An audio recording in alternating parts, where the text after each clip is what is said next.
ISKCON, BBT Founder Chart, Save Hova Shri Prabhupada. Jai Guru Vishnu Vishnupada Paramahamsa Tavi Shaka Ashto Taratata Shri Srimad Nṛsiṁha Bhakti Siddhanta Saraswati Thakur Maharaj Ki Ananta Koti Vaishnavinni Ki Namacharya Shri Haridas Thakur Ki Nṛsiṁha Kavaca Shri Krishna Chaitanya Prabhu Nityananda Shri Advaita Gadadhara Shri Sadhguru Bhakti Vrinda Ki Shri Radha Krishna Govardhana Shama Radha Rajbhumi Shivindam Ki, Navrik Mayapodam Ki, Purushtam Chacha, Janapudam Ki, Gangamai Ki, Jamarma Ki, Bhakti Ki, Purusamana Ki, Samaveta Bhakti Vrinda Ki, Jayanita Go Premanandi, all glories to some glories, all glories to glories, all glories to glories, all glories, all glories, all glories, Shri Guru, all glories to Prabhupada Ki.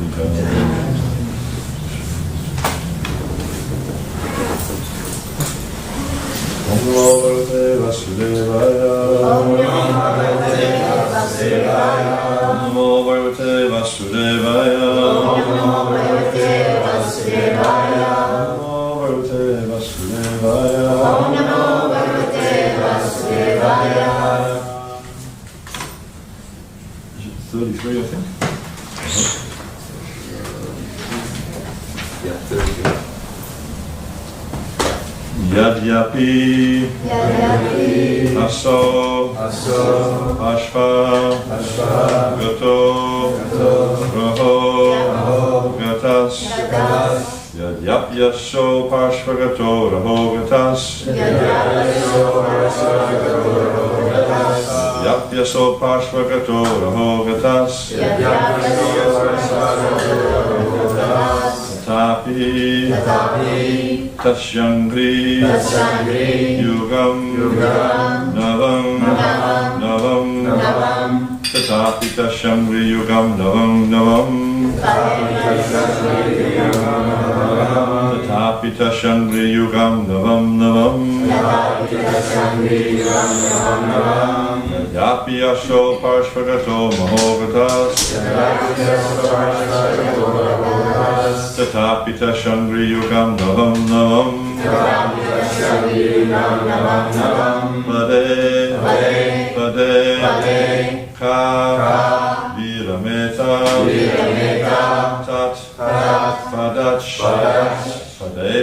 Ka Virameta Tat Padach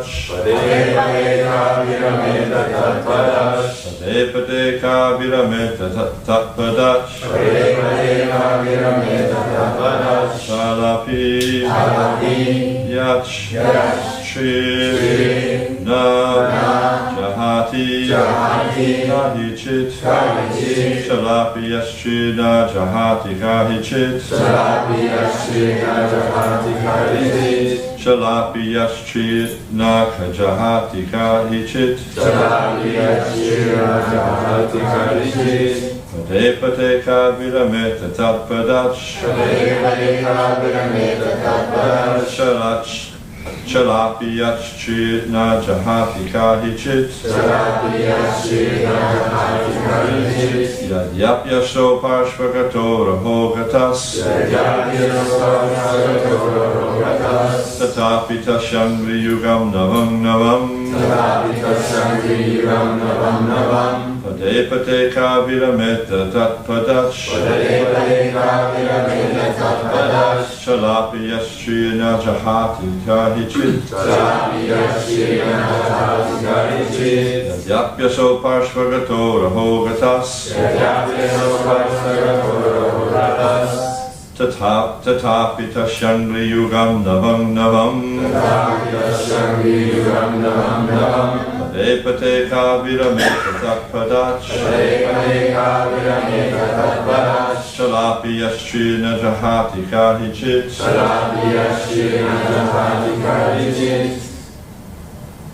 Yadyapyaso Parshvagato Raho Gatas Tatapi Tashyangri Yugam Navam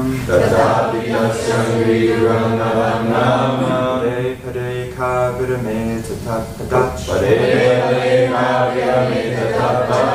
Chalapi Yashri Na jahati karhichit. Tatapi yakshena jahati karhichit. Yadapi asopasvagatora hogatas. Yadapi asopasvagatora hogatas. Tatapi tasangri yugam navam navam. Tatapi tasangri yugam navam navam. Pade kaviname tatapadach. Pade kaviname tatapadach. Tatapi yakshena jahati karhichit. Tatapi yakshena jahati karhichit.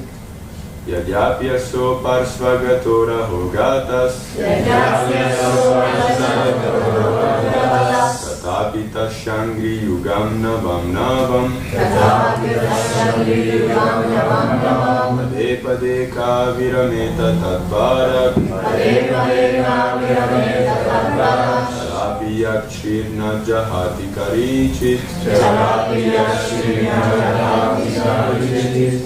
Yadyapi asopasvagatora hogatas. Yadapi asopasvagatora hogatas. Tatapi tasangri yugam navam navam. Tatapi tasangri yugam navam navam. Pade pade kavirame tatadvarak. Pade pade kavirame tatadvarak. Tatapi yakshena jahati karhichit. Tatapi yakshena jahati karhichit. Yadyapi asopasvagatora Yadyapi asopasvagatora hogatas. Yadapi asopasvagatora hogatas. Tatapi tasangri yugam navam navam. Tatapi tasangri yugam navam navam. Pade pade kavirame tatadvarak. Pade pade kavirame tatadvarak. Tatapi yakshena jahati karhichit. Tatapi yakshena jahati karhichit. Yadi, although, api, certainly, asa, he, Lord Sri Krishna, Parshvagata, just by the side, Rahagata, exclusively alone, Tatapi, still, Tasya, his, Angri Yugam, the feet of the Lord, Navam Navam, newer and newer, Pade, step, Pade, in every step, Ka, who, Virameta, can be detached from, Tatpadat, from his feet, Shalapi, moving, Yat, whom, Shri, the goddess of fortune, Na, never, Jahati, quits, Kahichit, at any time. Translation: although Lord Sri Krishna was constantly by their sides, as well as exclusively alone, his feet appeared to them to be newer and newer. The goddess of fortune, although by nature always restless and moving, could not quit the Lord's lotus feet. So what woman can be detached from those feet, having once taken shelter of them? Responsively, please. Although Lord Sri Krishna was constantly by their sides, as well as exclusively alone, his feet appeared to them to be newer and newer. The goddess of fortune, although by nature always moving and restless, sorry, wrong way around, could not quit the Lord's feet. So what woman can be detached from those feet, having once taken shelter of them? So this is a really interesting verse, because it's pointing out that, because here we're seeing Krishna is returning to Dwarka, and the exchanges between the devotees and Krishna are very, very sweet. And the point that's being made here is this is not an ordinary exchange. This is not a mundane exchange. Just like, you know, husband may go away, wife comes back, and the wife is very happy to see him and embraces affection, whatever follows. But it's not the same. It's not the same thing. So Krishna is not, you know, the queens are not experiencing a mundane emotion here, and this is pointed out by these words Navam Navam.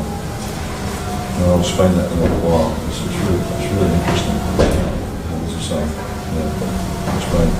Conditioned living beings, as Prabhupada's purport, conditioned living beings are always after the favour of the goddess of fortune, although by nature she is moving from one place to another. In the material world, no one is permanently fortunate, however clever one may be. There have been so many big empires in different parts of the world, and there have been so many powerful kings all over the world, and there have been so many fortunate men, but all of them have been liquidated gradually. This is the law of material nature. But spiritually, it is different. According to the Brahma Samhita, the Lord is served very respectfully by hundreds and thousands of goddesses of fortune. Everyone knows that verse?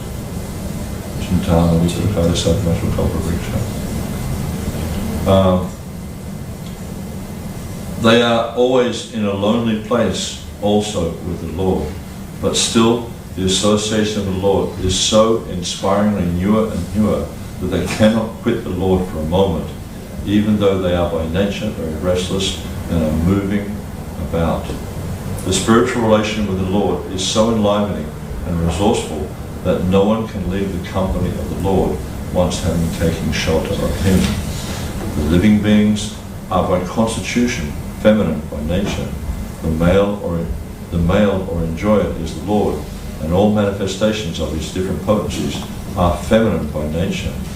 In the Bhagavad Gita, the living beings are designated as para prakriti, or the superior energy. The material elements are apara prakriti, or inferior potency. Such potencies are always employed for the satisfaction of the employer or the enjoyer.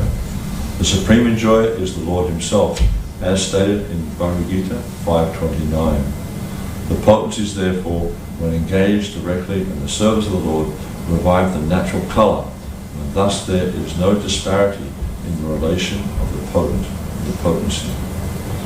Generally, people engaged in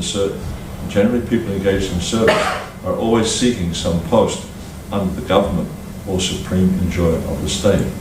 Since the Lord is the supreme enjoyer of everything in or outside the universe, it is happiness to be employed by Him. Once engaged in the supreme governmental service of the Lord, no living being wishes to be relieved from the engagement. The highest perfection of human life is to seek some employment under the Lord's supreme service. That will make one extremely happy. One need not seek the moving goddess of fortune without the relation of the Lord.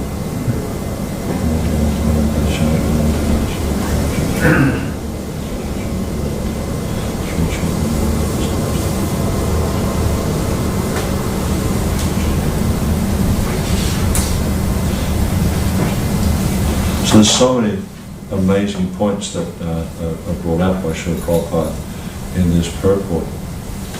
I just want to give a little bit of a background here. This section of the Bhagavatam, actually this is concluding this section in the Bhagavatam. There's different kind of, I guess you could call them dialogues or sections, however you want to look at it in the Bhagavatam. But this section here is essentially starting with with chapter 7 of the first canto. And we'll see, like, up until that point, that there's description about Krishna's nature, there's description about, you know, the age of Kali, etc., etc. But starting in the 7th chapter, does anyone remember the title of the 7th chapter? The Son of Drona Punished. Yeah. And so what happens there? Apart from Ashwatthama, what's really happening in that chapter? Shuragasa leaves trance. Huh? Shuragasa leaves trance. No, that's coming later. That's chapter 5. That's not that part there. But what happens there is we see that Ashvatthama, he casts the Brahmastra, Arjuna counteracts the Brahmastra under the direction of Krishna, and then what happens is Arjuna captures Ashvatthama, because he promised Draupadi, when Draupadi was lamenting after the death of her children, he promised Draupadi you'll be able to take your sacrificial bath standing on his head, after I sever it from his body. And so he made this promise. And so then he captures Ashvatthama, and Draupadi, was being a Kshatriya lady, was very satisfied by that promise. She thinks this will be great, I'll stand on his head. And, she satisfied her grief at the loss of her children. And so what happened is then Arjuna went and captured Ashvatthama, he bound him up and he dragged him back before Draupadi and threw him down on the ground before Draupadi. And Draupadi was saying, release him, he's a son of Brahmana, you can't do this. And so then Arjuna, he's kind of like, he's perplexed, what should I do? And Krishna then puts him to the test. And this is the first time we see in the Bhagavatam where Krishna's actually engaged in activity. Where he actually, it's not just glorifying Krishna, but Krishna's having interactions with his devotees. And so we see that Krishna's really testing out Arjuna in this section. And we see the Battle of Kurukshetra, what we see there is Krishna was testing Arjuna. In the Bhagavad Gita, we see how Krishna was testing Arjuna, really putting his faith to the test. Do you really, are you really my devotee? Are you really ready to lay down your life on my request? And throughout the whole Bhagavad Gita, we see how Krishna's testing Arjuna, testing his faith, testing his understanding of the process of bhakti. And finally, at the end of the Gita, what does he say?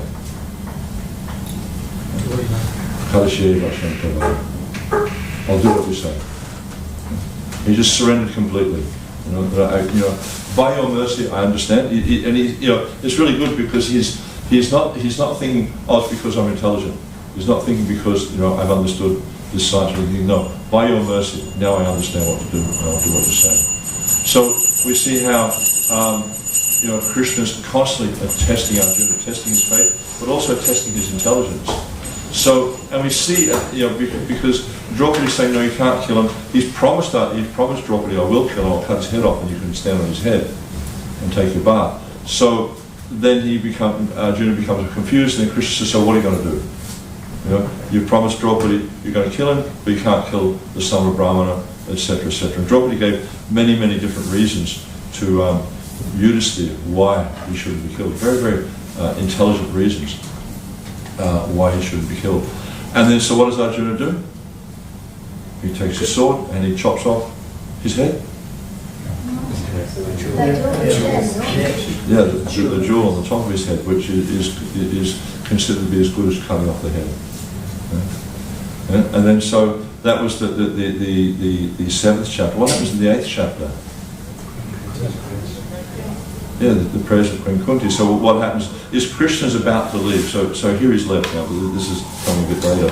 But Krishna's about to leave, and then because Ashvatthama, he doesn't give up. He doesn't give up. He runs up and he casts his Brahmastra, and then Uttara comes running to Krishna. Pahi Mahayogin Deva Jagat. Please save me. Please save me. Yeah? And then so Krishna enters the womb, saves from this Brahmastra weapon. And then after that, then Kunti comes and offers these amazing prayers. And so we see again how Krishna in the 8th chapter is interacting with his devotees. Uttara, there's this beautiful interaction with Uttara, how Krishna, Uttara comes running to Krishna praying, I don't mind, I can be destroyed, but please protect the embryo in my womb. Because she understood that this embryo in her womb was the last heir to the Pandava dynasty, because the other sons had all been killed. The sons of Draupadi had been killed while they were sleeping, and so she understood this was the last heir to the throne. And so she's praying to Krishna to protect him, and Krishna entered in the womb and protected. And again we see the interaction between Parikshit, because what does Parikshit mean? It means the inquirer. So we see that Parikshit saw this form of the Lord in the womb, and when he came out from the womb, he was always looking for this form of the Lord. So there's this wonderful interaction with the devotees. And these interactions generally you see, and this is something that Vishwanath Chakravarti Thakur brings out in the 10th canto, how these interactions between the Lord and the devotees, they serve a very interesting purpose. They just simply increase the devotee's affection for Krishna. They increase the devotee's desire to want to have these interactions with the Lord. There's this nava. They're not stale, they're not hackneyed, they're just constantly increasing. And so then after that we see these beautiful prayers that are being offered by Queen Kunti. And not just like, they're not just an emotional prayer, but these prayers that she's offering are full of deep philosophy. They're full of such wonderful understanding and meaning. And you know, so important that actually there's a whole book called, you know, like Prabhupada gave a series of lectures on the teachings of Queen Kunti.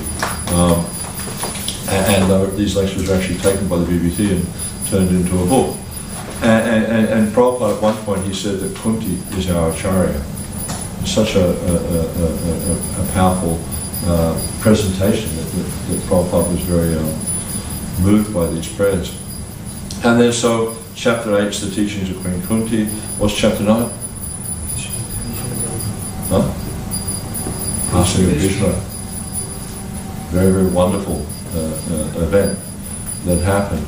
And for me, this passing of Bhishma Dev is such a prominent event in the history of the world. And it's very interesting here that when Srila Prabhupada, the last time he came to the West, he made this comment in India. I think it was in Mumbai. He was in Mumbai. He said that he wanted to leave his body like Bhishma Dev on the battlefield preaching.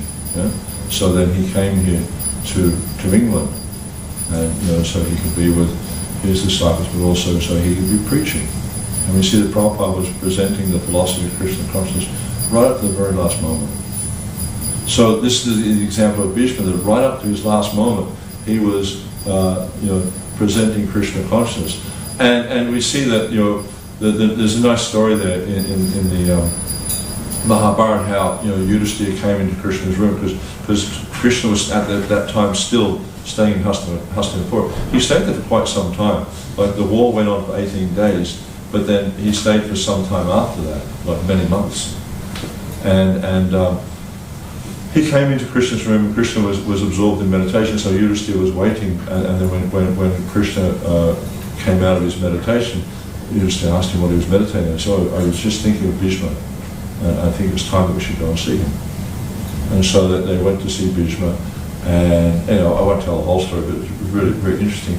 And how then Krishna empowered Bhishma to speak on Dharma.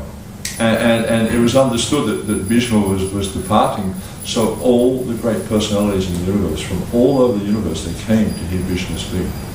Like you know, persons like Narada, Vyasa, Sita, Devala, you know, Chayanvana. I mean, it's mentioned there in the 9th chapter, all these great personalities, because this was like, you know, it's just like sometimes they have these events where some famous artists will come and people will come from all over Europe to listen to them. This was so important that you know, the greatest personalities in the universe came to hear. And then Krishna empowered Bhishma to speak on Dharma, and he spoke on many different topics. There's 9 principles he was given. I can't remember them all, but 9 principles he spoke on. But according to different versions of Mahabharata, one version I've read, it mentions he spoke for 54 days. So it was quite extraordinary. He spoke for, you know, quite some time. And the thing is, even though he was like, it's described in the Mahabharata, there were so many arrows going through his body that you couldn't put 2 fingers in between the shaft of each arrow. You know, there were so many arrows. He was just like a human pinbushing. And you could, you know, like these arrows were passing right through his body, and yet he wasn't experiencing pain. You know, and he was able to present Krishna consciousness in such a powerful way. And it's extraordinary, you know, because this, as I mentioned, this section is showing how Krishna has these exchanges with his devotees. Because Yudhisthira was feeling devastated after the war. He didn't want to rule the kingdom.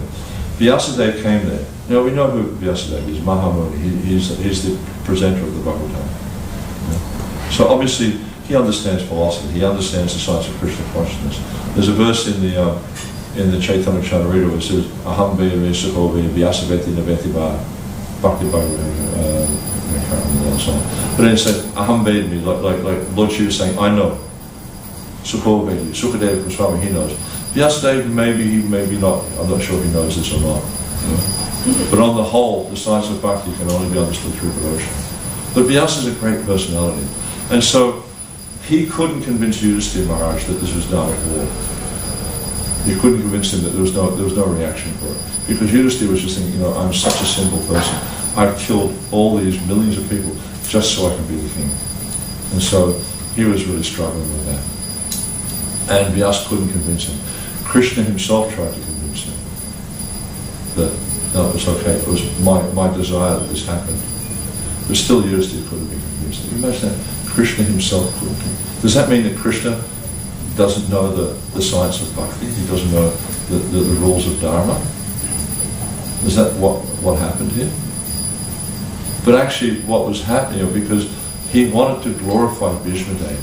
He wanted to glorify his pure devotee. Bhishmadev was situated in prema. He was actually had a deep loving relationship with Krishna.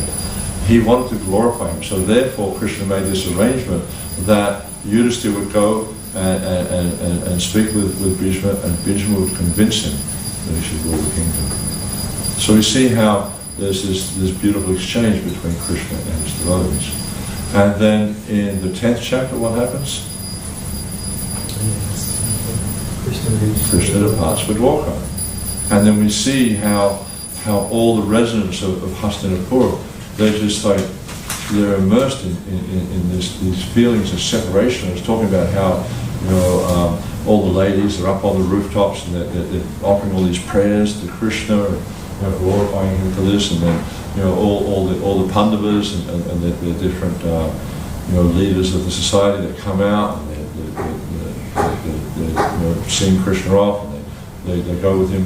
Yudhisthira takes all these phalanxes of armies, and they go to the edge of the kingdom with him, and then Arjuna and Nakula and Sahadev, they've got umbrellas and chambras and things like that. And so again, the exchanges between Krishna and his devotees are really being brought out. And of course we see the pinnacle of these exchanges will be concluded in the 10th canto of the Bhagavatam, where we see how the gopis, the residents of Vrindavan, have these wonderful exchanges with Krishna.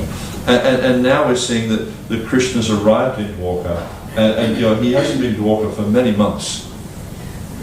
And so you can just imagine, it's like when you go away from your family for some time, and then when you're reunited, there's a lot of affection there. There's outpourings of affection, and so they haven't seen Krishna.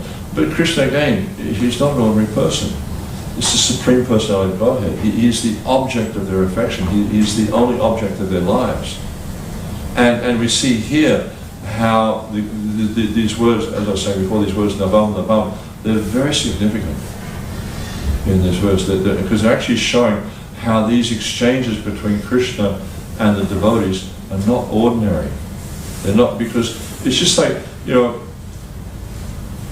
anyone who's been in a relationship knows that, okay, the relationship may go on, but it's just like, I was just thinking about it before, it's just like when a young boy, young girl meet. There's kind of some, I guess you could say, electricity between them, that there's strong feelings, very, very strong feelings that tend to overwhelm our intelligence, tend to overwhelm our senses.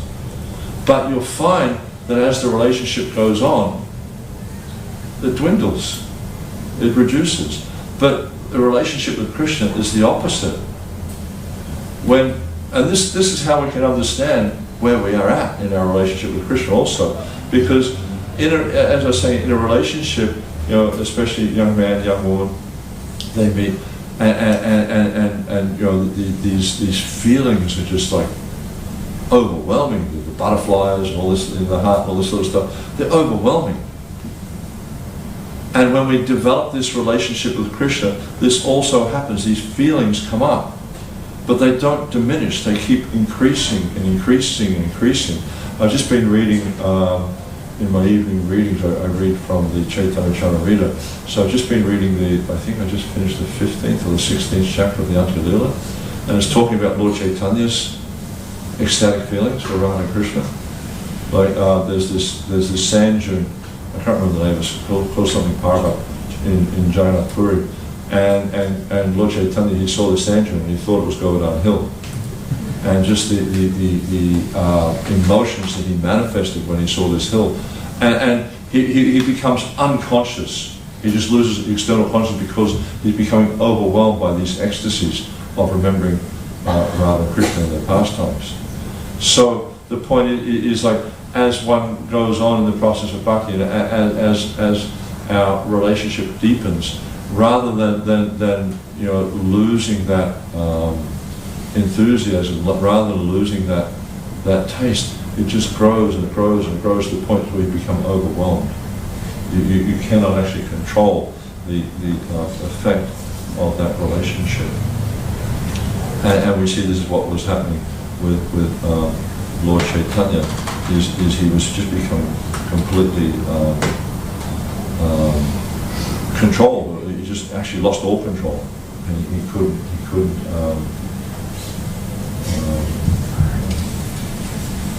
couldn't actually control his outward manifestations. And he was there's one point where they found him in front of the Singadwara gate in the middle of the night, and he was just lying there unconscious, and all his limbs had become distended, like his joints had become separated. There was only skin holding them together. And Sri Damodar and Ramananda Roy, I think, found him there, and they were very, very, very disturbed to see him like that. And then by chanting Hare Krishna, they were chanting the Lord, just chanting, and gradually he came back to external consciousness. It was like nothing happened. And he said, what am I doing here?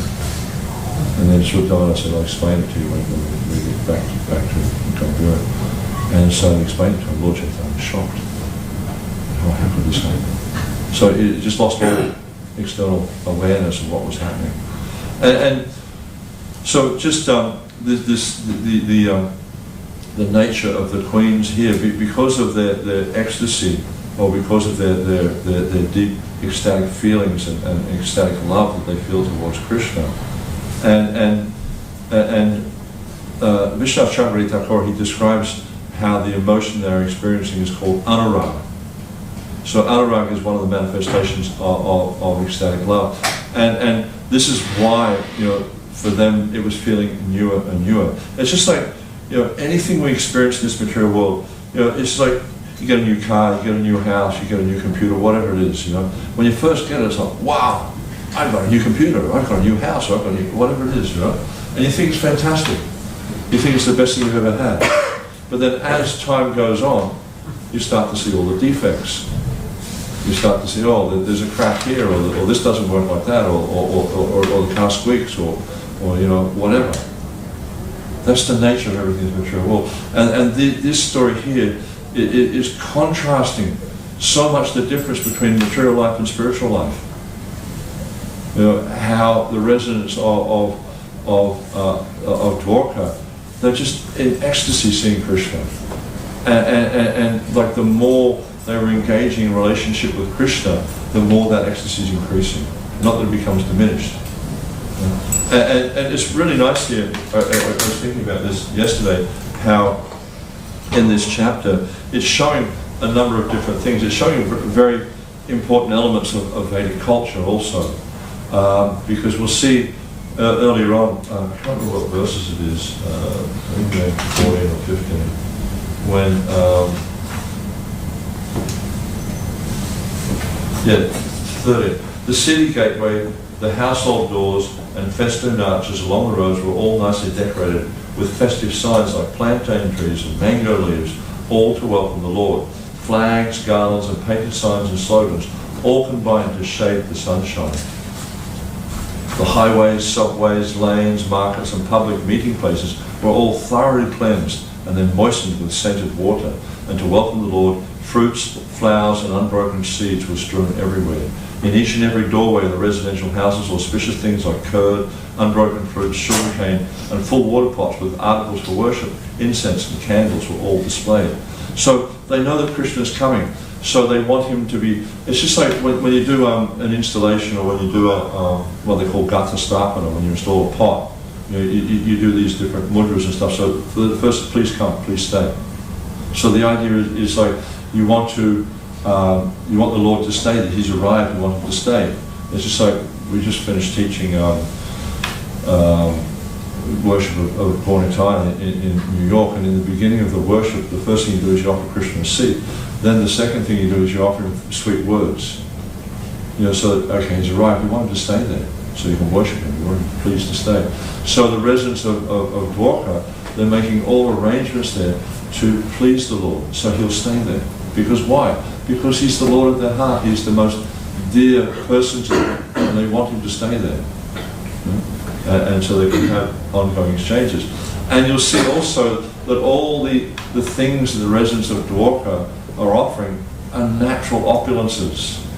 The flowers and unbroken grains and fruits, and they sprinkle the water, scented waters like rose water and cura and all these different types of things they'll sprinkle on the road. So as Krishna's walking down the road, he smells fragrant things. It's just like you walk down the road here, what do you smell? Depends who's been passing water and vomiting, But it's like in some places really, you just want to get out of there as quick as you can because they smell so horrid. But when Krishna's there, everything's so fragrant that it's pleasing. They're trying in so many ways to satisfy all his senses so that he's pleased to be there. And everything is natural opulences, just like you'll see nowadays. It's becoming a bit of a more popular in ISKCON to use plastic garlands or artificial garlands. But you won't see this in these descriptions. It's all natural opulences. Plastic is such a scourge on the planet. It's like, some of these plastic things they make them, they've got a half-life of 10,000 years. So before they start falling apart, it's like 10,000 years. You've got this stuff stuck around for so many years. So it's not a very nice thing. So, and they're offering all these things. Why? To please Krishna. They just want him to be pleased. So they offer all these natural things. And then the other thing that's quite outstanding in this chapter is the interactions. And again, as I was saying, this whole section is about the interaction between the Lord and the devotees. And you'll see how all the residents of Dwarka, from Ugrasen and Vasudev and all the senior, most respectable people, down to prostitutes and chandalas and sudras, and they all come out to greet Krishna because he's the essence of their life. Their whole life is simply to please him. And you see how Krishna interacts with them. And this is a really important point. Like in this day and age, we do not know how to interact with each other properly. We don't understand relationships. Relationships in this age are so messed up. And unfortunately, we bring this into the process of bhakti. Just like we're having a conversation with one devotee in New York about the relationship with the deity. And she was talking about some things that she does with the deity. And I was saying, but actually, if you understand what the relationship is, you'll understand that these things aren't appropriate. Because what's our relationship with Krishna, especially in our stage of devotional service? What is that relationship? Huh? Is he our friend? Is he our lover? No, our mood is like we're practicing what's called Vaidhi Sadhana Bhakti. It means we follow rules and regulations. So that's the relationship of a servant. It's a servant. It's this mood of awe and reverence. So if we understand the mood, then we know how, and we understand the philosophy, then we know how, according to that mood or that relationship, we know how to act. But in this day and age, people don't know. They've got no idea. Like we see sometimes, mothers and sons will have conjugal relationships. It's quite common. Why? Because they don't understand the relationship. Or sometimes parents will abuse the children, have sex with their children. Because they don't understand the relationship of a parent. And this is spelt out in the Bhagavatam, in the 5th canto, quite plainly. It says Guru Nasha Satsarana Pitinasha Jananasha. If you don't know how to deliver dependence from the cycle of birth and death, you shouldn't become a guru, you shouldn't become a leader of society, you shouldn't become a mother, you shouldn't become a father. Because that's the duty of this responsibility, is to deliver the dependence from the cycle of the repeated cycle of birth and death. If you can't do that, then don't take on these roles, because you're not qualified. Because what happens, and we see this is what's happening, and Prabhupada talks about that in this purport, is how the so-called leaders are just going to hell, and they're taking everyone to hell with them. I mean, all you have to do is just look at what's happening in the world in terms of politics in this world, and you'll see they have no interest they have no understanding even of what is the duty of the human form of life, what is the duty of a leader. They have no understanding. And therefore, this Krishna consciousness is so important.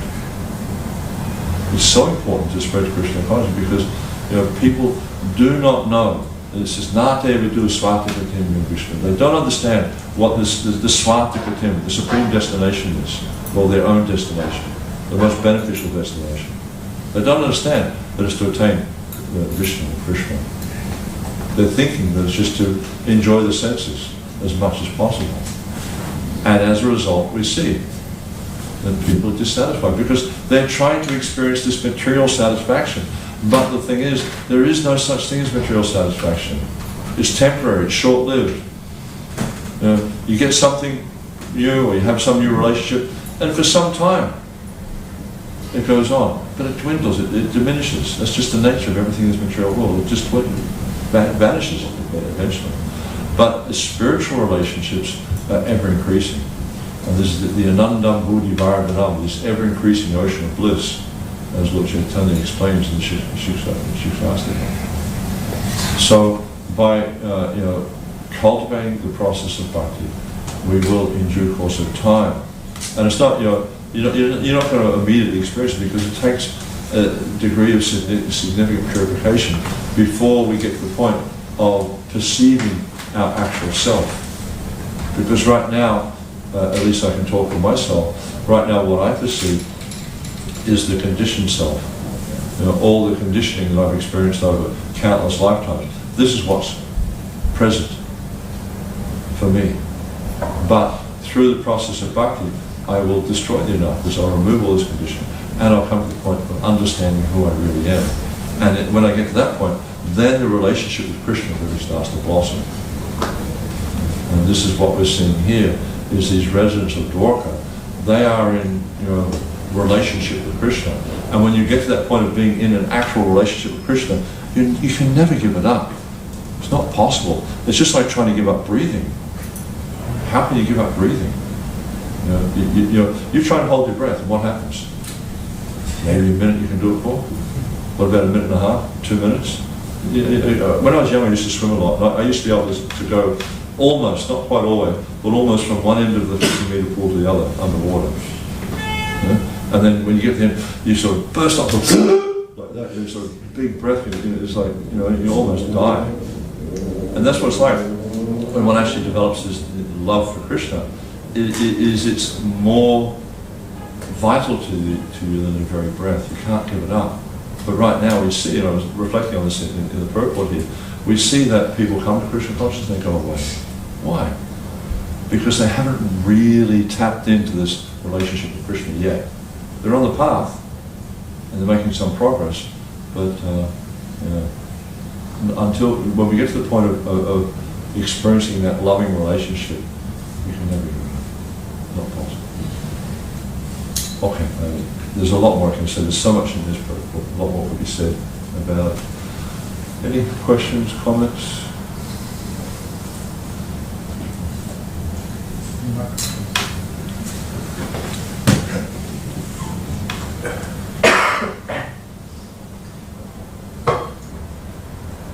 First of all, thank you so much for a wonderful class, Prabhu. One of the biggest aspects we have, or I have trouble with, is this perfect relationship becoming better. How does a perfect relationship become better? There's a lot you could say about that. It's the nature of Krishna because he's unlimited.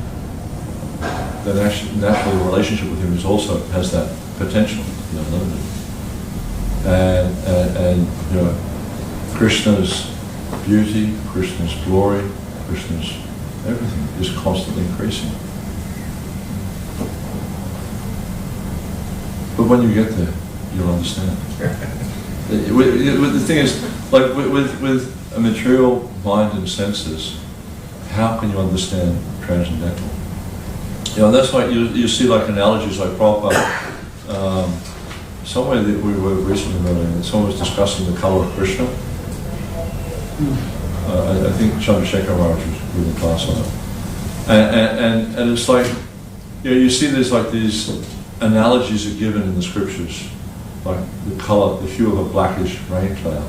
It gives you an idea, but it doesn't really, you know, just like there's a description of Radharani in the Radha Kavaca. They're saying how her color is like kadamba, liquid molten gold, and something else. What was it? Lightning. Like a kadamba flower, molten gold and lightning combined together. But even that doesn't really give you the real understanding of what she looks like. You know, like Prabhupada mentioned to Jamuna that everything in this spiritual world is electric. It's so alive. The colors, it's just so alive. It's like I had an experience in September last year because you know all the lockdowns and stuff had finished in Australia. So the first thing I did was got on a plane. I went to India, and it was monsoon, and just like the colors in the sky when you're flying from Delhi to Calcutta were just incredible. And I was thinking when I was flying, it's like this kind of gives you a little bit of a hint of what it might be like in the spiritual world. But we can't really perceive it because we're conditioned. But yeah, perfect is just increasing all the time. If it's not increasing, it's not spiritual. It's material. Yeah.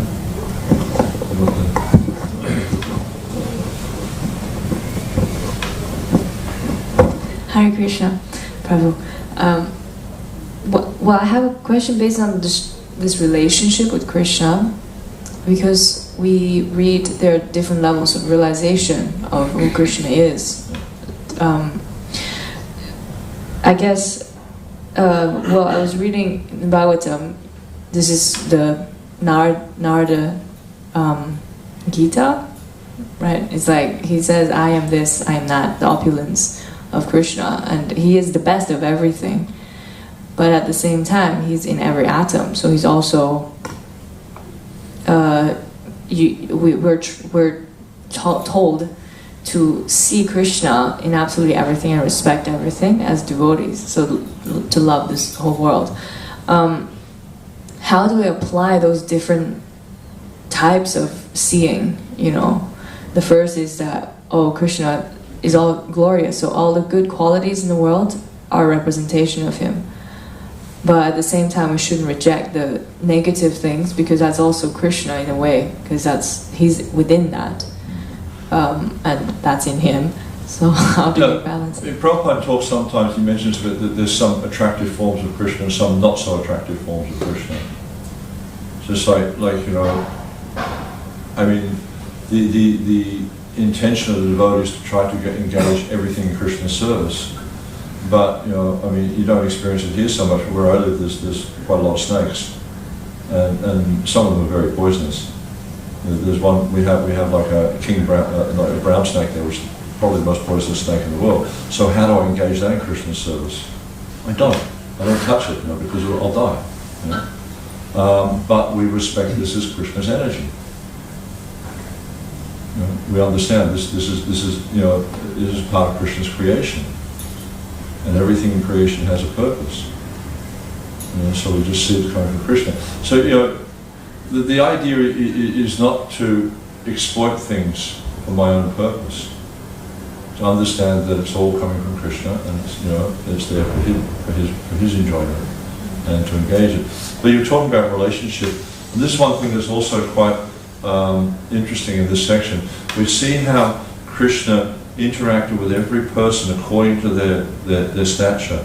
Like, even though he's the Supreme Personality of Godhead, with Ugrasena, Vasudeva, and all these respective superiors, he bows down at their feet. Same with Yudhisthira, he bows down at Yudhishthira's feet because Yudhisthira is the king, he's the emperor of the world. Even though he's the Supreme Personality of Godhead, who everyone worships, still, to show how to conduct relationships properly, with those who are equal, like Arjuna, and others in the Yadu dynasty, he embraces. And those who are junior, they bow down to him. But then also there's another layer of that, according to someone's advancement in devotional service, to what relationship that they have with Krishna. So it's multi-layered and it's very, very intricate. I'm not sure if that answered your question.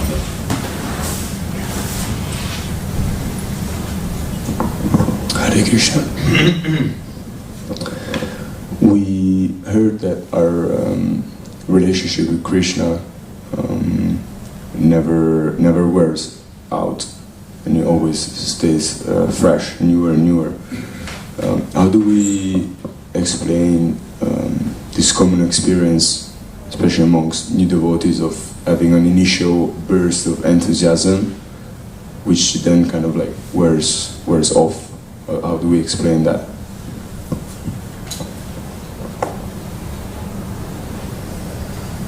It's really, there's a discussion about this in the third canto, where it points out there that until you get to the point of removing your anarthas, devotional service doesn't really begin. Of course, we're practicing devotional service at some capacity, but it's not pure. Because we have our material conditioning.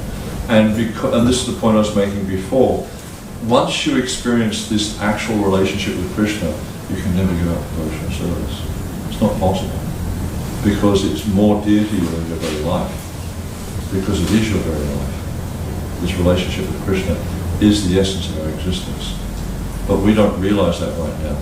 Our realization right now is, I am the controller, I am the enjoyer, everything is here for my satisfaction.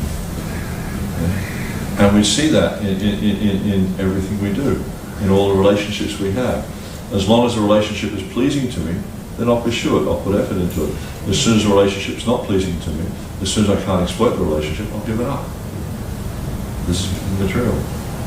And so you see, everything material is temporary and by nature full of misery. So if we're not experiencing satisfaction, if we're not experiencing pleasure, it means it's material.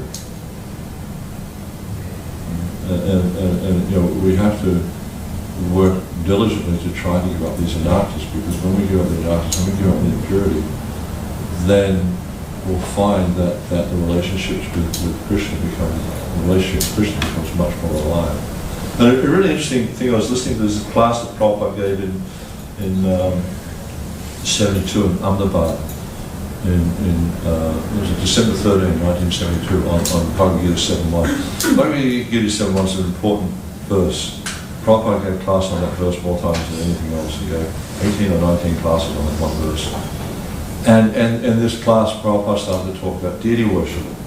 And he said, for anyone who wants to awaken their relationship with Krishna, they must do deity worship. This is Achan is essential. Because Achan it's like doing a club service here. Achan is such an important way of purifying the heart and the lives. And so Prabhupada said, if you want to, he said two things. He said, for the neophyte and for anyone who wants to awaken this relationship with Krishna, they must do deity worship. So if that's your intention, if you want to reawaken this relationship with Krishna, Achan it's so essential. But unfortunately, it sometimes gets too minimized. Yeah.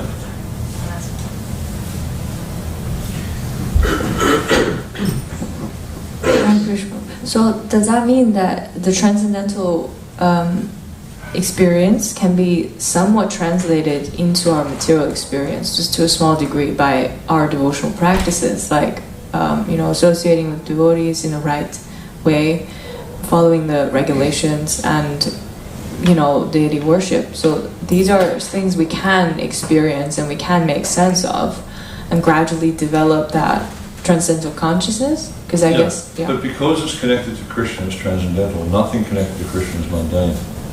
So the more you're able to connect your consciousness to Krishna, the more transcendental your consciousness becomes. But the more you connect it to matter, the more mundane it becomes. So it's really like Prabhupada would sometimes say that the Krishna consciousness means taking the I out of the middle of everything and putting Krishna in the middle of everything. So that's all you have to do. You don't necessarily have to change what you're doing, just change the reason you're doing it. Just do it, you know, okay, you might be a student, you might be working, you might be, you know, a household, or whatever it is you do it for Krishna. And then it's no longer mundane. It becomes transcendental. So the more you're able to do that in your life, then the more transcendental your consciousness becomes. So it's just a shift. It's just like, you know, like sometimes on the computer you have these things where you have like a tint, you know, or opacity sort of thing. And you have it at 100%, it means that the color is solid. But then you slide it over to the other side and it becomes clear. So the more you can take that slider of your consciousness and slide it towards Krishna, the less material it is. And you get to the point where it's 100% on Krishna, that everything you do is simply engaged in Krishna, then your consciousness is fully transcendental. Okay? Thank you all very much for Prabhupada ki, Sarveta Bhaktivinoda ki, Premanandi.